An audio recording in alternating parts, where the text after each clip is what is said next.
اور ہم نے سمود کی طرف ان کے بھائی صالح کو بھیجا کہ اللہ کی عبادت کرو، تو وہ دو فریق ہو کر آپس میں جھگڑنے لگے۔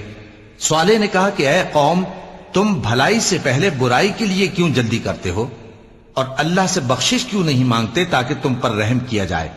وہ کہنے لگے کہ تم اور تمہارے ساتھی ہمارے لیے برا شگون ہیں۔ صالح نے کہا کہ تمہاری بدشگونی اللہ کے پاس ہے، بلکہ تم ایسے لوگ ہو جن کی آزمائش کی جاتی ہے۔ اور شہر میں 9 شخص تھے جو ملک میں فساد کیا کرتے تھے اور اصلاح سے کام نہیں لیتے تھے۔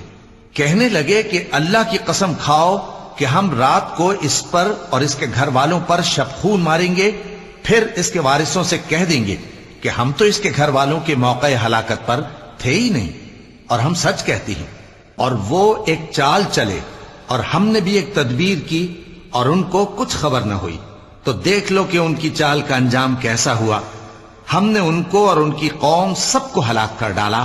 اب ان کے یہ گھر ان کے ظلم کے سبب تلپٹ پڑے ہیں۔